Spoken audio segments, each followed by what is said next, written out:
조용히 기도하시므로 예배를 시작하시도록 하겠습니다.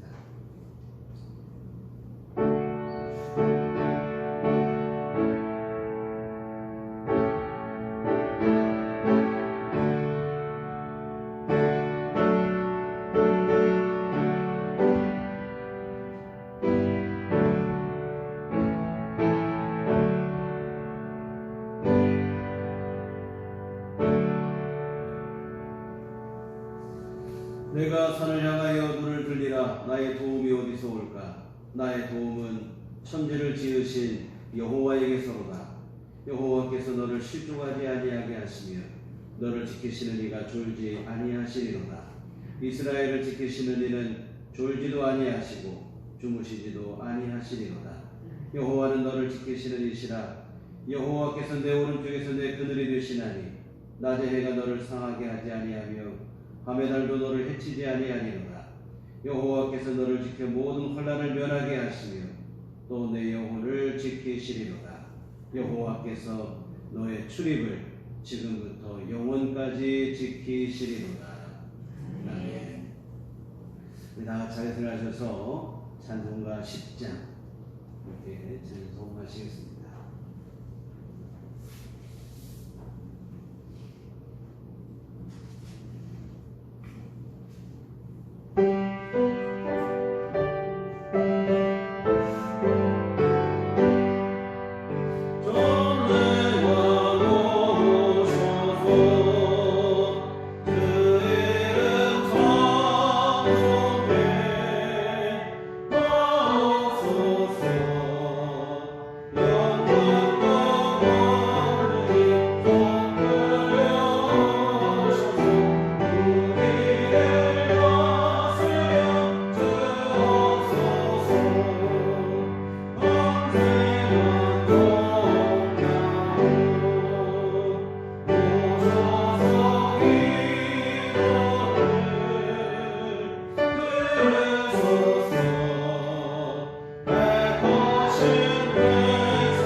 사도신경으로 신앙 고백하시겠습니다. 전능하사 천지를 만드신 하나님 아버지를 경함있사오며 그의 아들 우리 주 예수 그리스도를 믿사오니 이는 성령으로 잉태하사 동정녀 마리아에게 나시고 본디오 빌라도에게 고난을 받으사 십자가에 못 박혀 죽으시고 장사한 지 사흘 만에 죽은 자 가운데서 다시 살아나시며 하늘에 오르사 전능하신 하나님 우편에 앉아 계시다가 저리로서 산 자와 죽은 자를 심판하러 오시리라. 성령을 믿사오며 거룩한 공교와 성도가 서로 교통하는 것과 죄를 사하여 주시는 것과 몸이 다시 사는 것과 영원히 사는 것을 믿사옵나이다. 아멘. 성시교독은 9번입니다.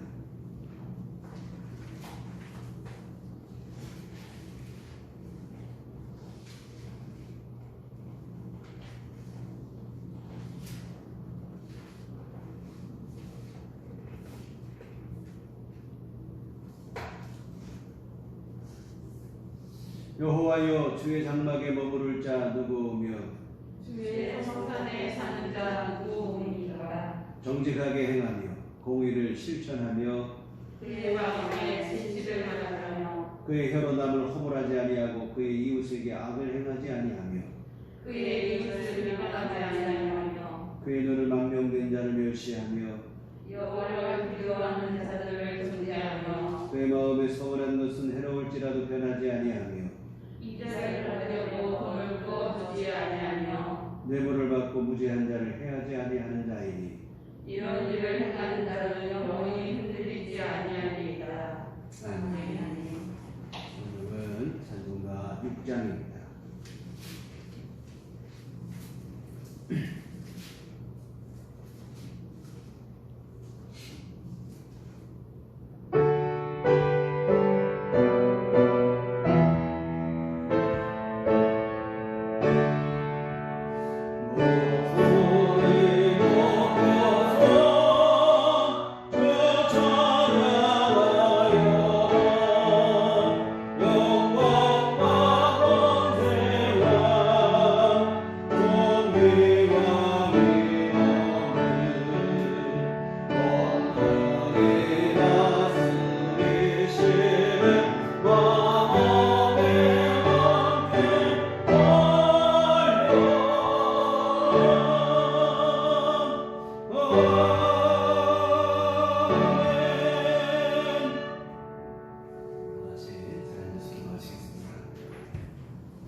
걸어가신 아버지 하나님, 변함없는 긍휼과 자비로 우리 삶을 붙들어 주심을 감사를 드립니다.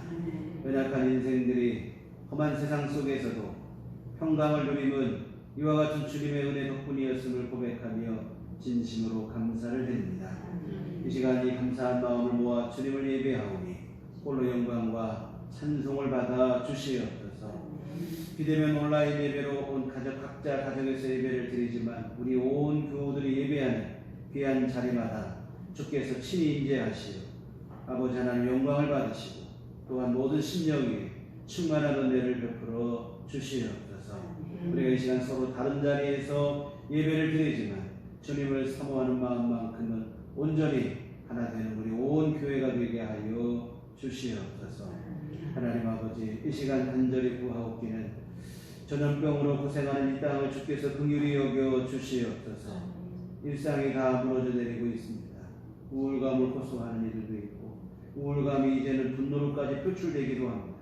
하나님 아버지, 상한 심령들을 주께서 긍휼히 여겨 주시옵시고 우리 주님께서 귀한 심령들을 만져 주시어 하늘의 위로와 평강으로 채워 주시옵소서.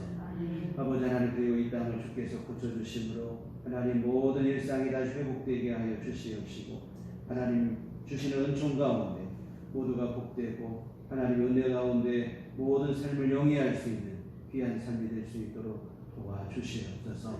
아버지 하나님, 우리 한국교회와 성도들을 긍휼히 여겨 주시옵소서. 은하옵기는 바른 믿음을 갖게 하여 주시옵소서.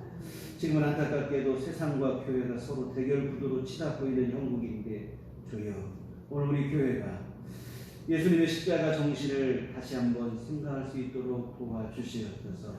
세상을 대결이 아닌 십자가 사랑으로 품을 수 있는 교회와 성도들이 되게 하여 주시옵소서. 하나님 아버지, 교회의 사명을 명심케 하여 주시옵소서.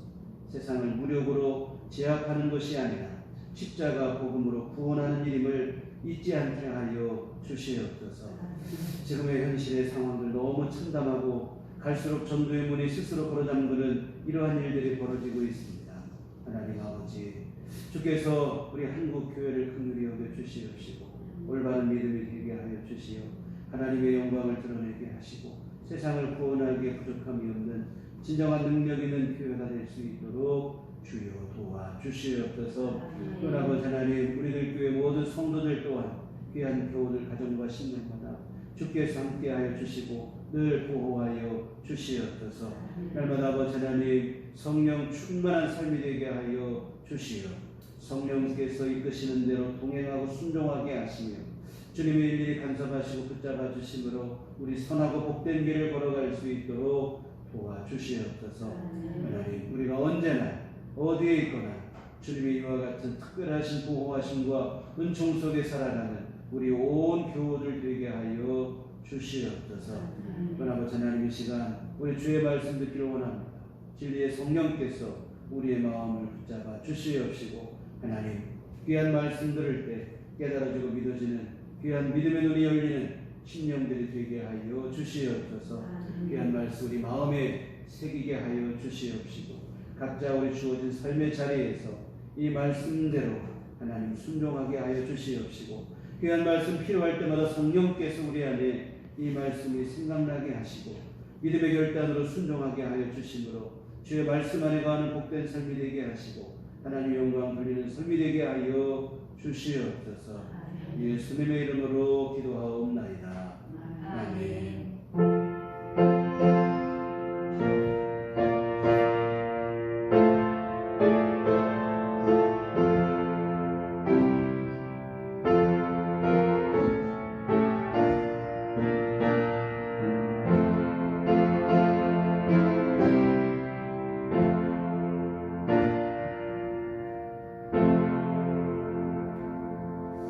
받으시신 기도하시겠습니다. 하늘에 계신 우리 아버지여, 이름이 거룩히 여김을 받으시오며 나라 임하옵시며 뜻이 하늘에서 이룬 것 같이 땅에서도 이루어지이다. 오늘날 우리에게 일용할 양식을 주옵시고, 우리가 우리에게 죄 지은 자를 사하여 준 것 같이 우리의 죄를 사하여 주옵시고, 우리를 시험에 들게 하지 마옵시고 다만 악에서 구하옵소서. 내 나라와 권세와 영광이 아버지께 영원히 있사옵나이다. 아멘. 이 시간 우리에게 주신 하나님 말씀은 신약성경 로마서 8장 31절과 32절 말씀입니다. 로마서 8장 31절 32절 말씀 보시도록 하겠습니다. 제가 읽은 성경은 신약 250년에 기록되어 있습니다. 로마서 8장 31절 32절 다 같이 합독하시겠습니다. 그런즉 이 일에 대하여 우리가 무슨 말을 하리요? 만일 하나님이 우리를 위하시면 누가 우리를 대적하리요? 자기 아들을 아끼지 아니하시고 우리 모든 사람을 위하여 내주시니가 어찌 그 아들과 함께 모든 것을 우리에게 주시지 아니하겠느냐. 아멘. 우리 주님의 은총과 평강이 교회 여러분과 늘 함께 하시기를 기원합니다. 아멘. 지난주 우리는 하나님의 신실하심에 대해서 함께 은혜를 나누었습니다. 하나님은 믿음으로 나오는 자를 실망시키거나 외면하지 않으시고 반드시 은혜를 베풀어 주시는 신실하신 분이라고 말씀을 드렸는데요. 권세와 인자함을 모두 겸비하셨기 때문입니다. 여러분, 권세는 있는데 인자함이 없다면 이거 우리에게 아무 소용이 없어요. 반대로 인자함은 있는데 권세가 없다면 이 또한 허사입니다. 그런데 하나님은 이 모두를 겸비하셨습니다. 우리를 도우실 수 있는 권세와 힘도 있으시고 또한 연약한 우리를 긍휼히 여기시고 돕고 싶으신 인자함도 주님 안에 있기 때문에 우리가 믿음으로 나가기만 하면 우리 하나님께서는 반드시 은혜를 베풀어 주시고 우리 가운데 함께 하시는 신실하신 하나님이심을 믿습니다. 이렇게 신실하신 하나님, 그 하나님은 우리가 아버지로 믿고 살아가요. 그런데 여러분, 현실 속에서는 하나님의 은혜만 있는 게 아니고 때로는 문제도 있기도 하고 어려움 속에 빠지기도 하고 이 문제 속을 허우적거릴 때가 있어요. 하나님의 신실하시는 말씀이 그러면 거짓말이란 말인가? 그렇지는 않죠. 성경은 하나님은 일양 미쁘시다 그랬어요. 언제나 신실하시다 이 말이죠. 그러면 무엇이 문제인가? 다름 아닌 우리의 믿음의 연약함입니다. 우리의 믿음이 신실하지 못한 게 문제예요. 근데 우리는 뭐 조금만 문제가 생기면 일단은 하나님부터 원망하고 그런 거예요. 하나님도 무심하시고 어째 내게 이럴 수 있는가? 아닙니다. 여러분, 우리의 믿음을 돌아보셔야 될 줄 믿습니다. 하나님을 원망할 게 아니라 우리의 믿음에 무슨 문제는 없는지, 내 믿음은 괜찮은지 우리 자신을 돌아봐야 돼요. 여하튼 하나님은 언제나 신실하십니다. 문제는 우리의 믿음의 연약함이에요. 하나님의 신실하심과 인생의 믿음 없음을 이 대조적인 사실을 분명하게 보여주는 성경의 사건이 있어요. 이 모압 왕이 이게 거짓 선지자도 아니죠. 무당 점쟁이 비슷한 이 발람을 초대하여 이스라엘을 저주하려고 했던 사건이 바로 무엇인데요. 이 출애굽한 이스라엘 백성들은 나라도 없이 떠돌던 사람들인데 가나안 땅으로 향하는 길에서 바산과 아모리 등 주변 나라들을 연이어 제압하는 이 오합지졸에 불과한 나라가 오히려 든든한 나라들을 제압합니다. 그러자 이 아모리와 인접한 국가인 모압 왕이 겁을 먹을 수밖에 없죠. 다음 차례는 자신이 될 게 분명하니까요. 그러자 이 모압 왕은 그래도 그 근도에서 좀 요즘 말로 하면 영어믿기로 유명한 이 발람, 이 거짓 선지자, 이 어찌 보면 무당 점쟁이 비슷한 사람이에요. 이 사람을 초대하여 이스라엘에게 저주를 선포하게 합니다. 이 고대인들에게 전쟁은 나라와 나라의 싸움이기 이전에 신들의 전쟁이에요. 각자 나라가 믿고 있는 신들의 싸움이라고 생각을 했어요. 그러니까 그 당시 능력 있기로 유명한 이 발람을 초대하여 이스라엘을 저주하면 그 저주로 자신들이 승리할 수 있을 것이라 이런 생각을 하는 것이에요. 그런데 이 발람의 초대를 받아서 이스라엘을 향해서 저주를 선포하려고 하는데 입만 열었다 하면 저주가 나오는 게 아니라 축복의 말이 나오는 거예요. 4번이나 자리를 옮겨가면서 시도를 하지만 번번이 저주가 아닌 축복이 나와요. 이유는 신실하신 하나님께서 그 입을 막으셨기 때문에 그래요. 신명기 23장 5절에 보면 네 하나님 여호와께서 너를 사랑하심으로 네 하나님 여호와께서 발람의 말을 듣지 아니하시고 네 하나님 여호와께서 그 저주를 변하여 복이 되게 하셨나니 했습니다. 신실하신 하나님께서 발람의 저주를 변하여 복이 되게 하셨다. 이 얘기. 그런데 아무리 공격하려고 해도 공격을 할 수가 없어요. 무너뜨릴 수 없다 이 말이에요. 그런데 여러분 이런 일이 있은 후 이스라엘은 어이없게도 너무 허무하게 스스로 무너지고 말아요. 뭐냐면 음행과 우상 숭배의 죄를 짓고 하나님께 벌을 받고 무너진 거예요. 이 사정은 이렇습니다. 이 발람의 꾀매에 넘어가는 거예요. 이 사실 발람은 이 모압 왕으로부터 초대를 받았을 때 엄청난 돈을 약속을 받은 거예요. 이스라엘을 저주하기만 하면 큰 돈을 주겠다. 그래서 입을 열고 저주를 해서 그 돈을 받아야 되는데 그런데 이 발람이 입을 열기만 하면 저주가 아니라 축복이 나오니까 속이 타들어가는 거예요. 이 저주를 해야 돈을 받는데 돈 한 푼 못 받고 그냥 가게 생겼거든요.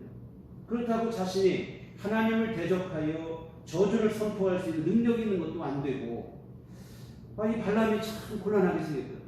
이 생각해낸 게 뭐냐면 이스라엘을 죄짓게 만들자. 이스라엘이 죄 지으면 하나님도 어쩔 수 없다. 죄 짓는 이스라엘까지 보호하시진 않거든요. 하나님도. 그래서 자기 힘으로 이스라엘을 보호하시는 하나님을 대적하고 저주를 선포할 수 없음을 알고는 이 발람은 정면 승부를 피하고 이스라엘의 약점을 공략하는 거예요. 모압 여성들로 하여금 이스라엘 남성들을 유혹하게 한 것입니다.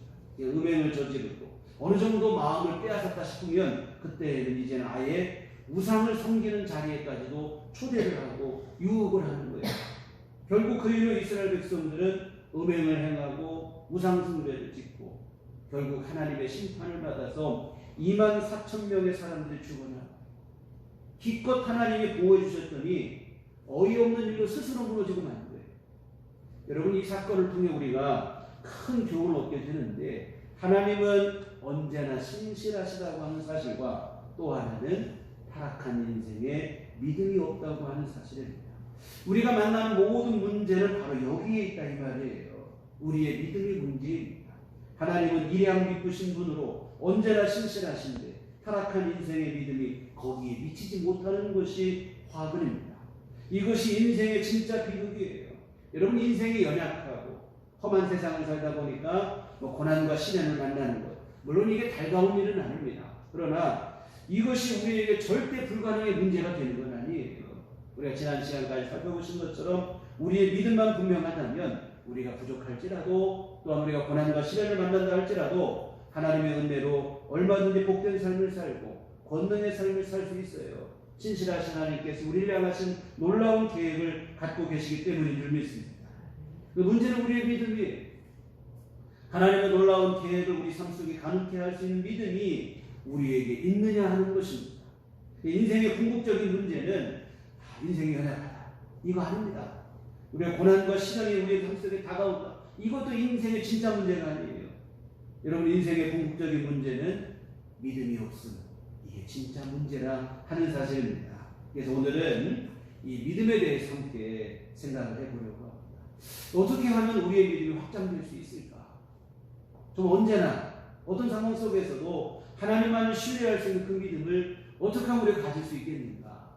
첫째는 말씀을 들을 때 우리의 믿음이 확장됩니다. 믿음은 들음에서 난다고 그랬어요. 로마서 10장 17절에 그러므로 믿음은 들음에서 나며 들음은 그리스도의 말씀으로 말미암았느니라. 주의 말씀을 들을 때 우리 믿음이 생기고 믿음이 자라게 되어집니다. 여러분 생각해 보세요. 우리가 어떤 사람 그냥 겉모습만 보기만 해서 믿음이 생기진 않아요. 겉모습만 받고 가진 믿음, 신뢰는 나중에 실망할 수밖에 없어요. 어떻게 하면 믿음이 생기는가? 그 사람과 얘기를 나눠보면 알 수 있어요. 믿을 만한 사람 같으면 그의 말을 들으면 들을수록 우리 안에 신뢰가 생기게 됩니다. 그러나 믿지 못하는 사람은 처음엔 그럴듯한데 말을 들으면 들을수록 신뢰가 깨지는 거예요. 그런데 여러분, 우리 주님은 아까도 말씀드린 것처럼 일양 믿으신 분이다. 언제나 신실하신 분으로 영원토록 신실하시다고 그랬습니다. 그러면 이와 같은 하나님, 일양 믿으신 하나님의 말씀을 우리가 들으면 들을수록 어떻게 되겠습니까? 믿음이 생기는 거죠. 믿을 만한 분이니까. 말씀을 들으면 들을수록 신실하신 하나님을 더욱 분명하게 우리가 알게 되고 우리의 믿음이 더욱 견고하게 되는 겁니다. 이와 같은 여러분, 하나님의 말씀을 열심히 읽고 듣고 묵상하셔야 우리의 믿음이 확장되어집니다. 그리고 또 하나 우리가 생각할 것은 뭐냐면 말씀을 들을 때 믿음이 확장되기만 하는 게 아니고 말씀을 들어야 우리 믿음이 바른 믿음, 올바른 믿음이 된다고 하는 사실입니다. 말씀 들을 것도 없고 말씀이 어떠한가 생각해 볼 것도 없고 그냥 무조건 하고 믿습니다. 보통 우리 옛말에 덮어놓고 믿으라고. 성경을 덮어놓고 믿으면 안 된다. 맹목적 믿음은 정말로 위험합니다. 여러분, 맹목적 믿음은 미신과 다를 게 하나도 없어요. 신앙이라는 이름으로 비상식적인 일들이 일어나는 이유가 바로 여기에 있어요. 진리의 말씀을 기반으로 하지 않기 때문에 자기 마음대로 자기 믿고 싶은 대로 믿는 거예요. 여러분, 이것은 내가 믿고 싶은 대로 믿는 것은 믿음이 아니라 자기 신념이에요. 그런데 여러분, 타락한 죄인에 불과한 인생입니다. 타락한 죄인에 불과한 인생의 가운데서 나오는 신념이라고 하는 것은 선할 수도 없고 의로울 수도 없어요. 올바를 수 없습니다. 신앙이라는 이름만 갖고 있을 뿐이지 실제로는 상식에도 못 미치는 일들을 벌이게 되는 거예요. 정말 이 같은 우리는 맹목적 믿음이 아닌 바른 믿음이 되셔야 됩니다. 그러기 위해서 절대적으로 필요한 게 바로 진리의 말씀입니다.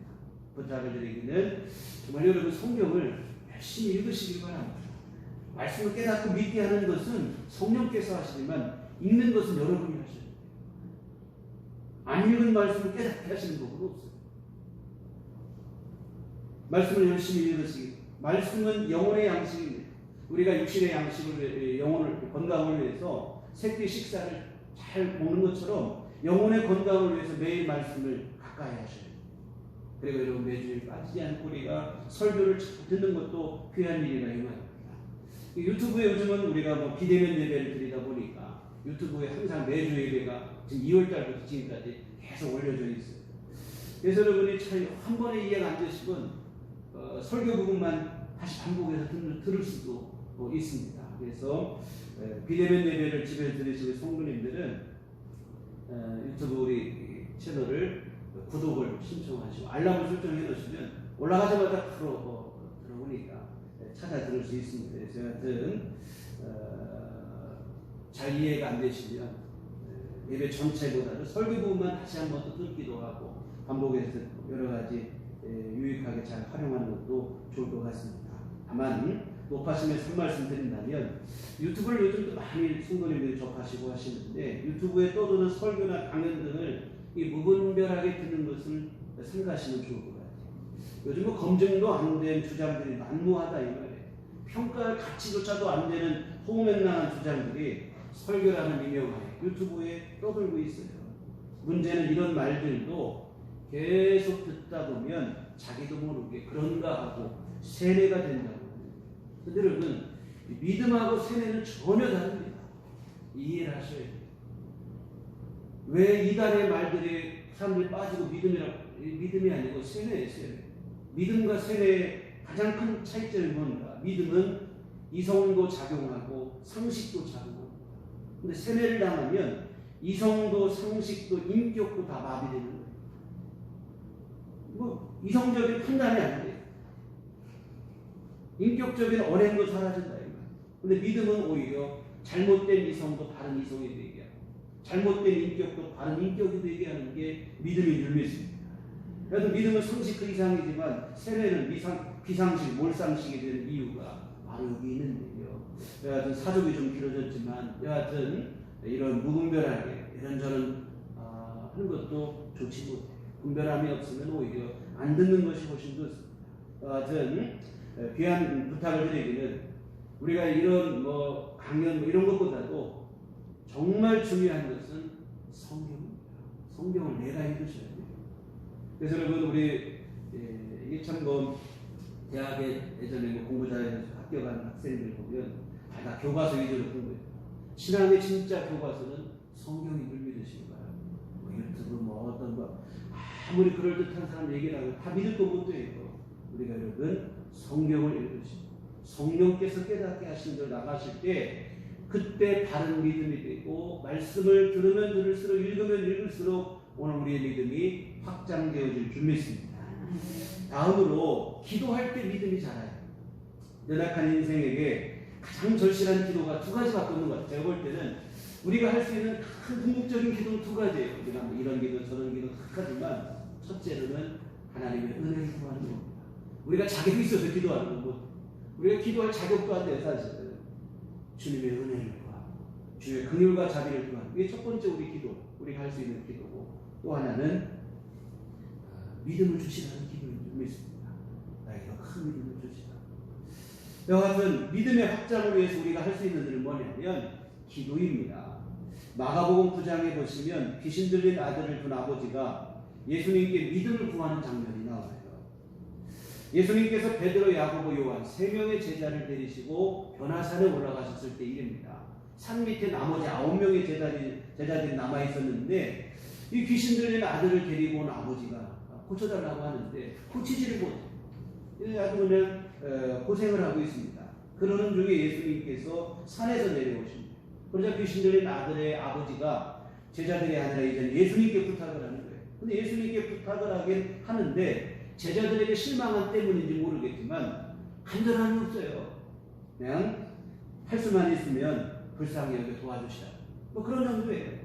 혹시 할 수 있으면 도와주시고 그 뒤에까지 나와 있지 않으면 아니면 말고 하는 시기라 이 말이에요. 그러자 예수님은 뭐라고 하냐면 할 수 있거든요. 무슨 말이냐. 믿는 자에게 눈치 못한 일이 없다고 말씀하시며 이 아버지에게 분명한 믿음이 될 것을 요구하신다 이 말이에요. 그때 이 아버지가 정신이 번쩍 나서 예수님께 이렇게 기도를 해요. 마가복음 9장 24절 하반절 내가 믿나이다. 나의 믿음 없는 것을 도와주소서 하더라. 내가 이제 믿겠습니다. 내 믿음 없는 걸 도와주시고 나에게 다시 말하면 이 말은 뭐냐면 나에게 믿음을 더해주시라 하는 기도인데요. 사랑하는 성도 여러분 이것이 우리가 할 수 있는 최선의 기도인 줄 믿습니다. 우리의 믿음 없음을 불쌍히 여기시고 하나님 나에게 믿음을 더해주시옵소서 이렇게 기도하셔야 됩니다. 우리가 할 수 있는 최선의 기도고 또한 우리가 할 수 있는 가장 위대한 기도입니다. 믿음을 구하시기 바랍니다. 그때 모든 것에 풍성하신 하나님께서 우리에게 믿음을 더하여 주십니다. 야고보 사도께서 이런 말씀을 했어요. 야고보 1장 5절에 너희 중에 누구든지 지혜가 부족하거든 모든 사람에게 후히 주시고 꾸짖지 아니하시는 하나님께 구하라. 그리하면 주시리라. 지혜가 부족하거든 구하라. 그러면 풍성하신 하나님께서 꾸짖지 아니하시고 주실 것이라. 이 지혜라는 말에 믿음을 대입해 보시면 믿음이 부족하거든 모든 사람에게 구해 주시고 꾸짖지 아니하시는 하나님께 구하라. 그리하면 너에게 주시리라. 진짜로 주실 줄 믿습니다. 세 번째로 우리의 믿음이 언제 확장되는가? 여러분 세 번째 참 중요한데요. 이미 받은 은혜를 잊지 않고 감사할 때 우리 믿음이 자랍니다. 오늘 31절을 보세요. 그런 적이 이 일에 대하여 우리가 무슨 말하리요? 만일 하나님이 우리를 위하시면 누가 우리를 대적하리요? 이거 참 위대한 고백입니다. 하나님이 우리를 위하시는데 누가 우리를 대적하겠습니까?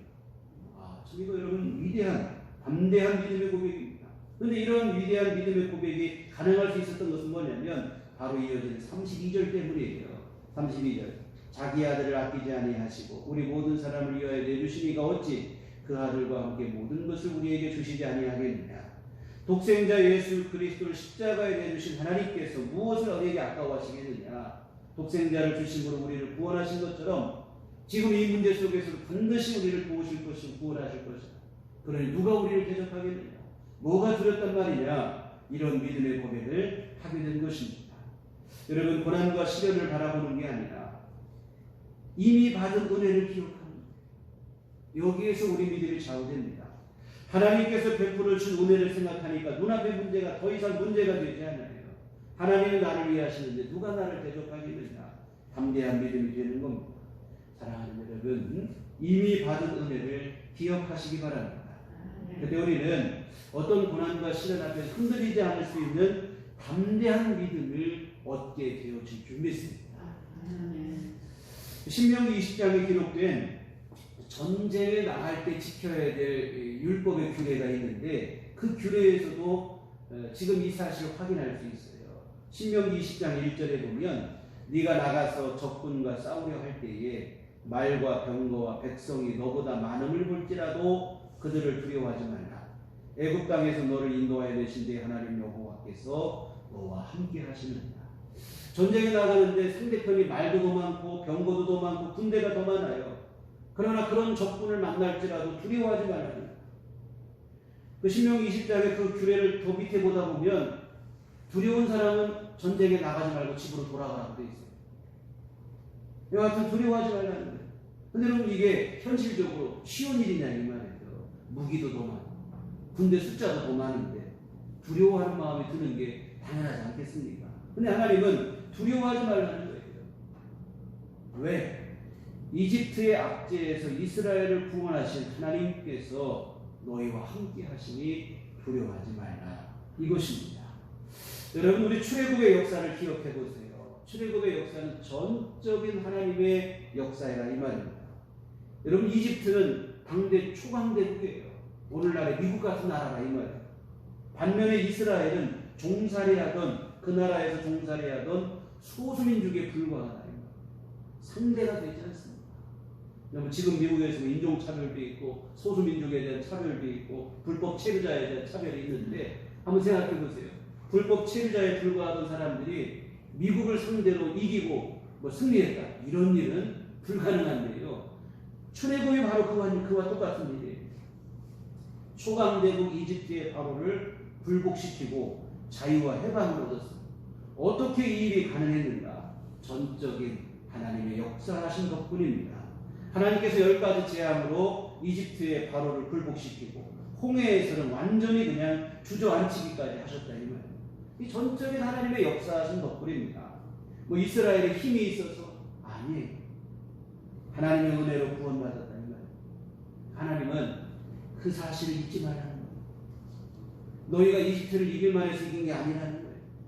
상대도 안 되는 싸움인데 하나님이 도와서 승리했다는 거예요.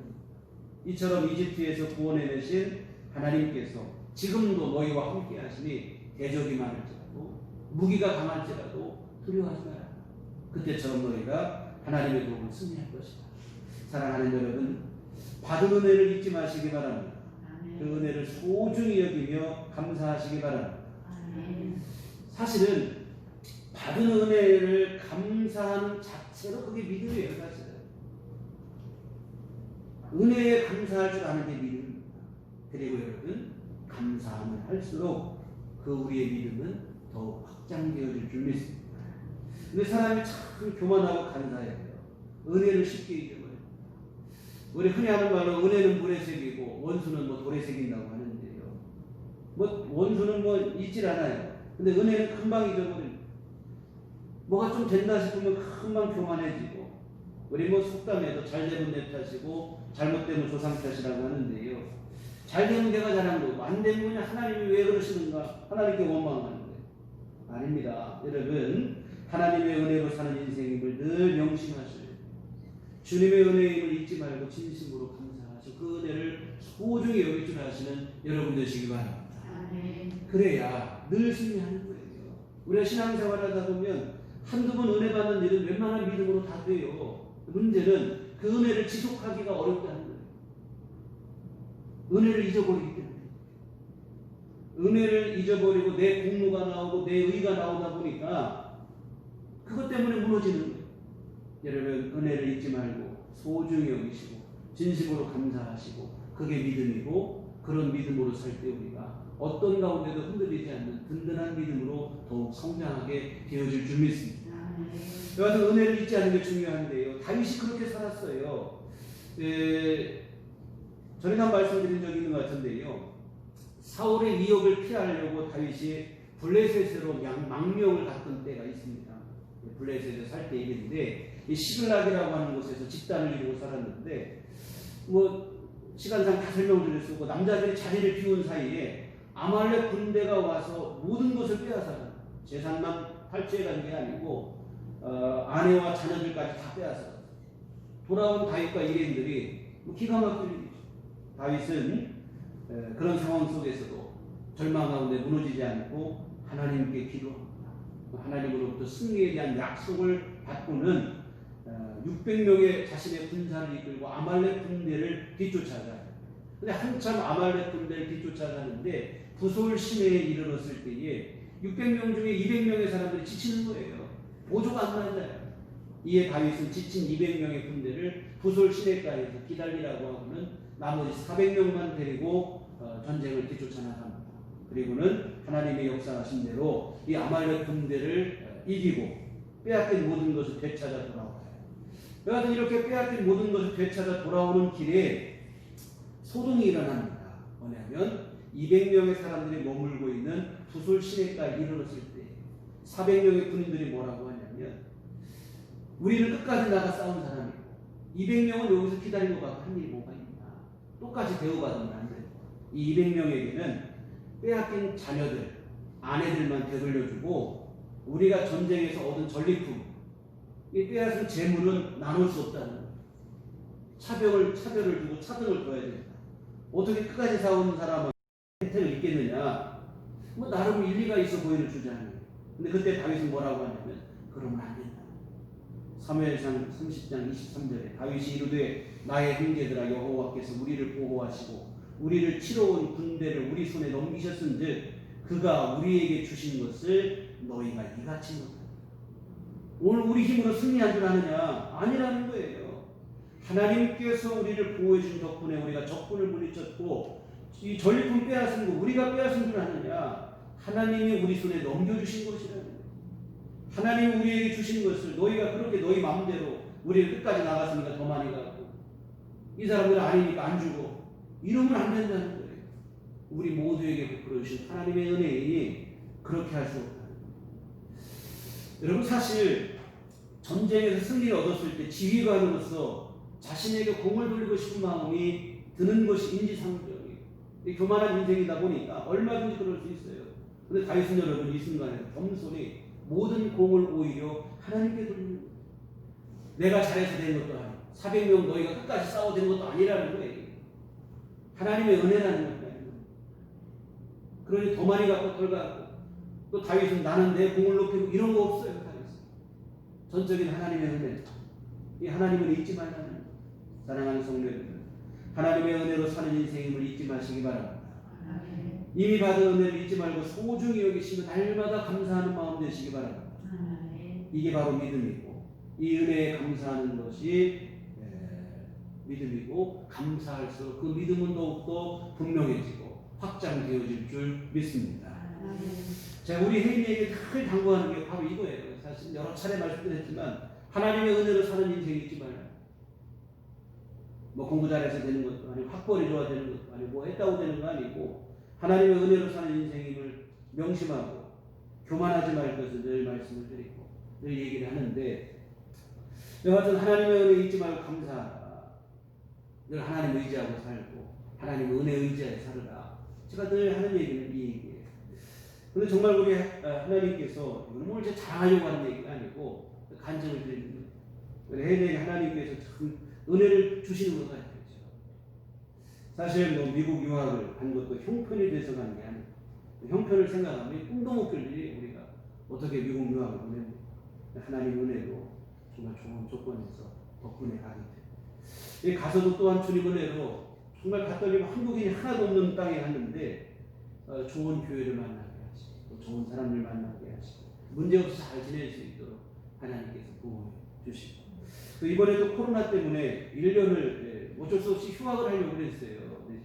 휴학을 할 생각으로 대덕 연구단지에 있는 원자력 안전기술원에 뭐 청년 인턴 뭐 공고가 나서 지원을 했는데 취업이 됐어요.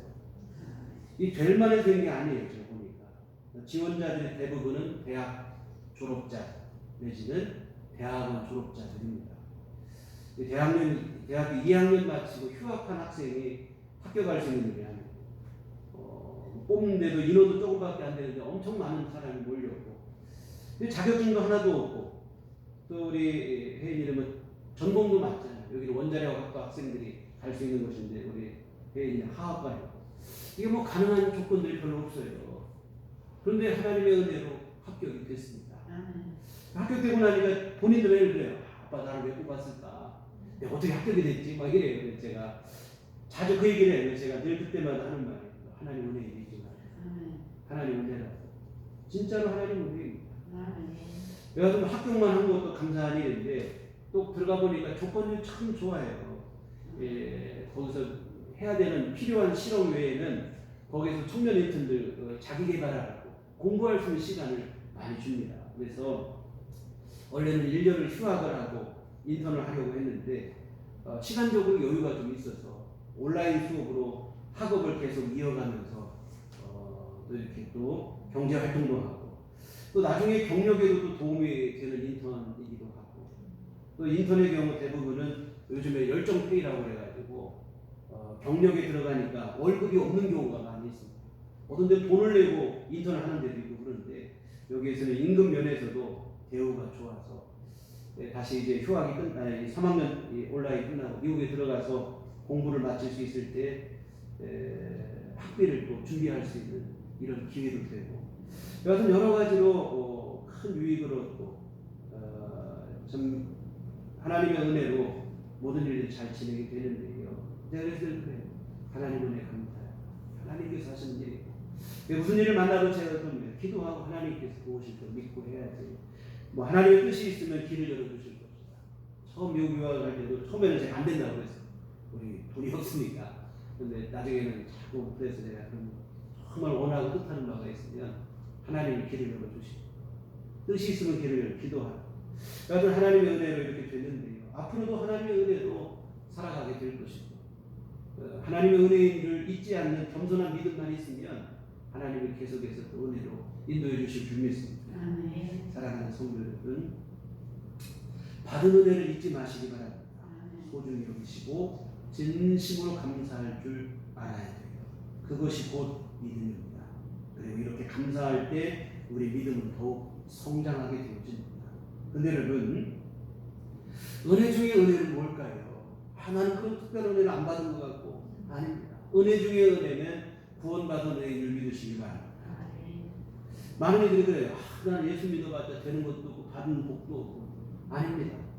우리 가장 귀한 은혜를 받았는데 구원의 은혜 32절 다시 보시면 자기 아들을 아끼지 아니하시고 우리 모든 사람을 위하여 내주시니가 어찌 그 아들과 함께 모든 것을 우리에게 주시지 아니하겠느냐.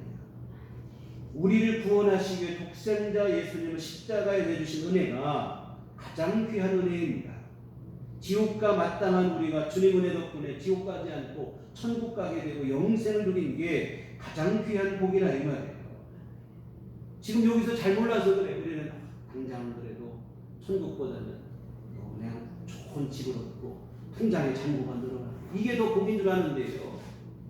여러분, 내가 천국과 지옥의 갈 길 알았을 때 여러분, 뭐가 진짜 복인가?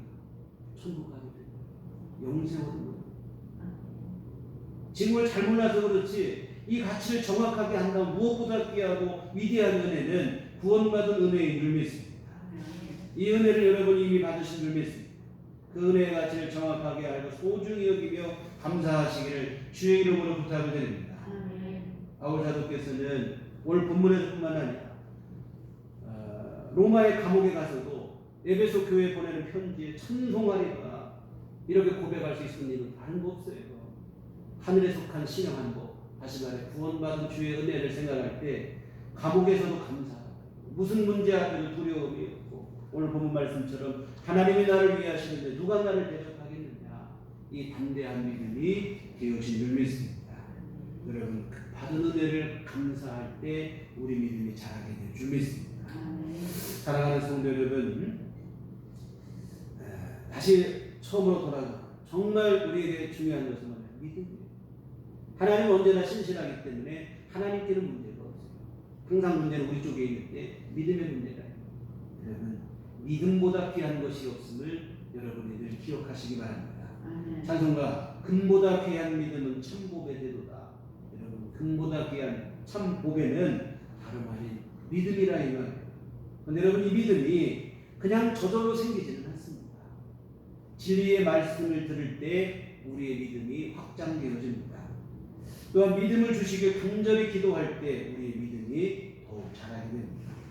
그리고 이미 받은 은혜를 잊지 않고 진심으로 감사할 때 우리 믿음이 더욱 견고해질 줄 믿습니다. 여러분, 말씀과 기도 그리고 늘 감사함으로 더 큰 믿음으로 나아가는 우리들 교회 온 교우들이 되셨으면 좋겠습니다. 오늘 본문의 바울 사도처럼 누가 우리를 대적하겠느냐며 어떤 상황과 환경과 처지와 문제 앞에서도 당당할 수 있는 담대한 믿음의 사람들이 다 되시기를 주님의 이름으로 축원합니다. 기도하시겠습니다. 거룩하신 아버지 하나님, 참으로 우리에게 믿음을 더하여 주시옵소서. 온전한 믿음이 되게 하여 주시어 어떤 가운데도 흔들리지 않을 수 있는 담대한 믿음이 되게 하여 주시옵소서. 하나님의 신실하심을 우리들 확신하게 하여 주시고 신실하신 하나님만을 계속하여 신뢰하는 믿음의 삶을 살아가는 우리 모두가 되게 하여 주시옵소서. 예수님 이름으로 기도했습니다. 아멘. 찬송가 370장, 찬송가 370장 찬송하시겠습니다.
주여 또한 우리 삶 속에 함께 하시고 늘 보호하시고 필요한 은혜를 공급해 주심을 감사를 드립니다. 하나님, 귀한 모든 감사의 마음을 모아 주 앞에 이 헌금을 드립니다.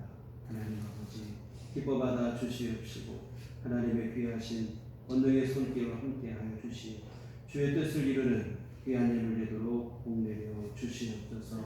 하나님, 또한 오늘 귀한 헌금을 드리고 몸과 마음과 시간과 정성을 들여 주님을 예배하여 모든 심령들을 주님 기억하여 주시옵시고 한량없는 주의 은총을 내려 주시고 오늘 귀한 말씀처럼 믿음을 더하여 주시오. 하나님의 은혜 가운데 계속하여 살아가는 복된 삶들이 다 되게 하여 주시옵소서. 하나님 아버지, 이 시간 또 주 앞에 간절히 간구하고 있는 하나님 아버지, 육신에 연약한 형제와 자매들에게 하나님께서 건강을 내려 주시옵소서. 아버지 하나님여, 주께서 건강을 주시고 늘 새 힘을 주심으로 아버지 하나님, 일상의 모든 생활과 활동에 불편함과 어려움이 없도록 주께서 도와 주시옵소서. 또한 아버지 하나님, 병중에 있는 이들에게는 치료의 손길을 베풀어 주시고 아버지 하나님, 모든 질병이 떠나가게 하시고 하나님 주시는 강건함 누리게 하여 주시옵소서. 아버지 하나님, 또한 주님 앞에 늘 기도하는 우리 모든 교우들의 기도를 주께서 들으시고 응답하여 주시옵소서. 아버지 하나님, 믿음으로 구하게 하시고 주님께서 응답하여 주시므로 하나님의 도우신 가운데 하나님 베푸시는 복된 삶을 누리게 하여 주시옵소서. 아버지 하나님, 주께서 우리 형편과 처지와 상황을 우리보다도 더 잘 아시고 우리가 구하고 바라는 것보다도 더 필요하고 우리에게 정말 있어야 될 것들을 주께서 때에 맞게 아버지 하나님 공급하여 주시므로 주 안에서 주님 주시는 주 가운데 평강을 누리게 하여 주시옵소서. 특별히 아버지 하나님, 또한 기도하고 있기는 코로나의 장기화됨으로 경제적인 어려움 호소하는 일들이 많이 있습니다.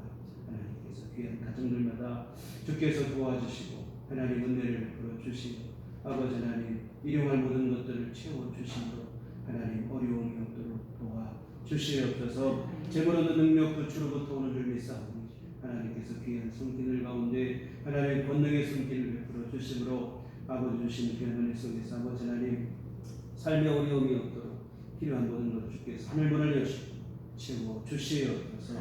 아버지 하나님, 또 앞으로 우리 한 주간 살아갈 때도 우리 주님 의지하여 승리케 하여 주시옵소서.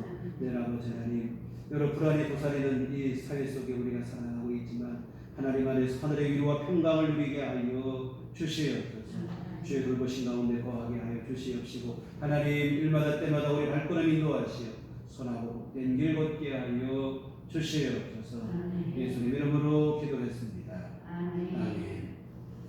교회 소식 시간입니다. 우리 인사할 때 서로 주님만 바라봅시다. 오늘은 내월 첫 주 선교 헌금을 드리는 주입니다. 오늘 씨앗 마음으로 함께 참여해 주시면 좋겠습니다. 사회적 거리두기 2단계가 연장이 됐어요. 부득이 다음 주 예배까지 우리가 비대면으로 진행하게 됩니다. 원래는 이번 주까지 하고 다음 주부터는 현장 예배를 드릴 수 있었는데 사회적 거리두기가 다시 2주 연장이 됐는데 그나마 다행인 것은 대전시에서는 교회 기독교계하고 서로 협의가 돼서 2주 연장 아니고 한 주만 비대면 예배를 삼가 주셔야 돼서 다음 주 부득이 한 주도 우리가 비대면 예배로 진행했는데요. 하여튼 우리 함께 모여 예배드리면 더없이 좋겠으나 상황이 이러함으로 우리 그래도 어디서든 주님을 예배하는 마음으로 하나님 앞에 믿음을 써서 승리하는 온 교우들 되셨으면 좋겠습니다. 그래서 지난주도 말씀드렸지만 예배에 올라와 있지만 온라인으로 예배를 드리고 유튜브에서 보지만 교회에서 예배드리는 것 똑같은 그 마음으로 정해진 시간에 또 옷차림도 단정하고 자세도 단정하고 또 함께 예배에 진행되는 모든 순서에 적극적으로 찬송을 크게 하시고 이렇게 해서 하나님 앞에 온전한 예배를 함께 드리셨으면 좋겠습니다. 네, 건강과 개인 위생에 유의하셔서 이 때에 영적으로도 강건하겠지만 육신적으로도 건강 우리 모두가 되셨으면 좋겠습니다. 교회 밖에 집회와 성경으로 참여를 금하고 교회 중심으로 함께 건강한 신앙생활 우리 이어가셨으면 좋겠습니다. 우리 다 같이 일어나셔서 평안을 너에게 주노라. 이게 서로를 축복하시며 찬양하시겠습니다.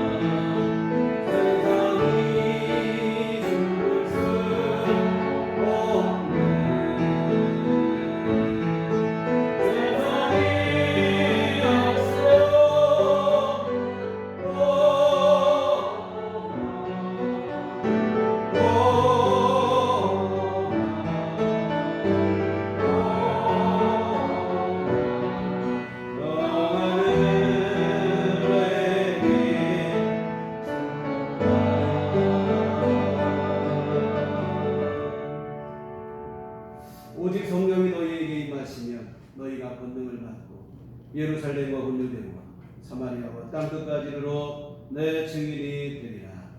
우리가 주의 증인이 되겠습니다. 이제는 우리 주 예수 그리스도의 구속의 은혜와 하나님 아버지의 극진하신 사랑하심과 성령님의 유력의 통역사 감화감동 충만하심 주의 피로 세우신 우리들 교회 위에와 각자의 자리에서 주님을 예배하고 있는 우리 모든 성도들의 심령 위에 지금부터 영원토록 함께 계시기를 간절히 축원하옵나이다.